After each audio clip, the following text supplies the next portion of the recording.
Dr. Drabble's Remarkable Underwater Breathing Pills. Written by Sigmund Brouwer and Wayne Davidson.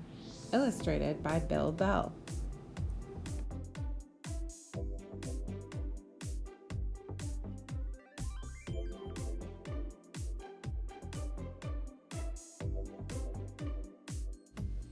It began on Dr. Drabble's flying ship when Chelsea offered her brother PJ some chocolate chip cookies. "Have a cookie," Chelsea told him.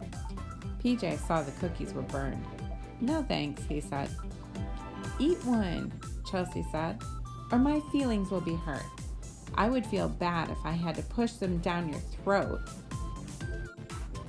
PJ didn't want burned cookies pushed down his throat, so he thought of a way to fool Chelsea and make her forget about the cookies. "Have you seen Wesley anywhere?" PJ asked. "Our crazy pet skunk must be lost." "Lost?" Chelsea forgot all about her cookies. "I'll go look for him." "Try the engine room," PJ said. Actually, PJ was lying because he knew that Wesley was not in the engine room. That morning, PJ had seen Wesley sleeping under a bench in Dr. Drabble's laboratory. PJ watched as his sister looked all over the engine room for their pet skunk. Finally, he called to Chelsea. "Hey, let's look in the laboratory." When Chelsea wasn't looking, PJ reached under the bench for Wesley. "I found him," PJ shouted. Now they could play with their pet skunk, and better yet, Chelsea seemed to have forgotten about the burned cookies.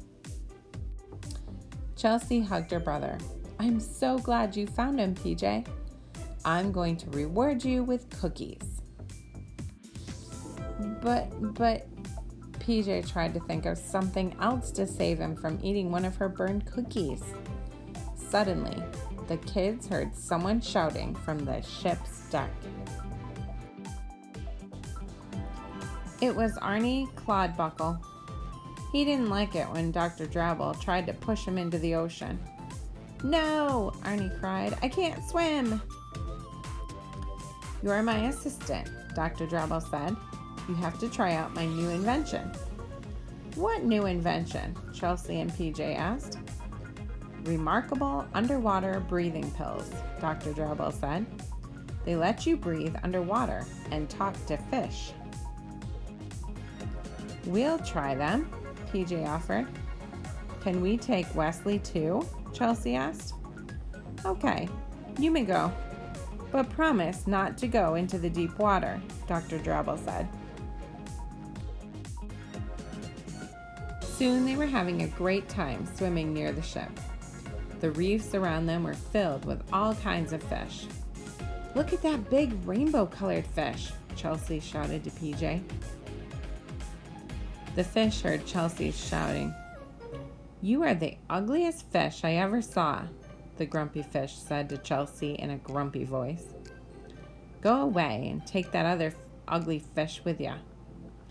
"Fish?" Chelsea said. "We're not fish, we're kids. Are you blind? Do you need glasses?" "Glasses?" the fish asked. "What are glasses?" Chelsea turned to PJ. "Lend this fish your glasses, then he'll know what I'm talking about." "Just for a minute," PJ said. "I need them back or I won't be able to see." PJ carefully put the glasses on the fish. The fish jumped back. "You're right. You're not fish. These glasses work great. I like them." PJ took his glasses back right away. He felt nervous without them. Then the fish thought of a nasty plan to fool PJ and get his glasses. "I want to be your friend," the fish lied. "My name is Murgatroyd. Would you like me to show you a pirate's treasure? It will make you very rich." PJ and Chelsea imagined all the things they could buy with the pirate's treasure. They wanted the treasure so badly, they did something stupid. They agreed to go with Murgatroyd, even though he was a stranger. "Follow me," Murgatroyd said. "It's just on the other side of the reefs." "Hold it," PJ said. "The water is very deep there." "Come on," said Chelsea. "Just think of how rich we'll be." PJ finally agreed. So PJ, Chelsea, and Wesley followed Murgatroyd into the deep, deep water. Soon it was dark and scary. "Hey," PJ said to the fish, "where's the treasure?" "Well," Murgatroyd replied, "if you lend me your glasses, I'm sure I could find it." PJ really wanted to find the treasure, so he gave his glasses to Murgatroyd. "Ha ha ha," Murgatroyd laughed. "I've got your glasses. I can see, and now you'll never see me again." Murgatroyd swam quickly away. "Wait!" PJ and Chelsea shouted as they tried to keep up. "We're lost!" PJ, Chelsea, and Wesley were all alone. "I think I see a shark," Chelsea moaned. "I don't," PJ said. "I don't have my glasses. I can't see anything." Just then, they saw a small light in the distance. "Chelsea, PJ, Wesley," a familiar voice called. "Where are you?"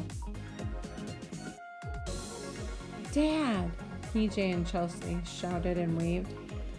"I'm glad I finally found you," Dad said. "Dr. Drabble forgot to tell you that the remarkable underwater breathing pills only last a half hour." Back on the ship, Dad asked, "Why were you in the deep water? And where are your glasses, PJ?" PJ and Chelsea explained how Murgatroyd had lied and tricked them. Then PJ said, "Chelsea, I lied to you this morning. I was trying to fool you so I wouldn't have to eat burned cookies. I'm really sorry." "You're forgiven," laughed Chelsea. "Besides, I only brought the cookies to you because they were so burned no one else would eat them." Dad smiled and said, "I have an idea. Since Murgatroyd has PJ's glasses, it should be easy for him to spot a nice, juicy worm." Dad put a worm on a hook and cast it overboard. Sure enough, a few minutes later, he caught the nasty fish named Murgatroyd. PJ was happy to get his glasses back, and that night, everyone on the ship ate fish for supper. If you enjoyed this read aloud and would like to hear more, please like, subscribe, and share with your friends.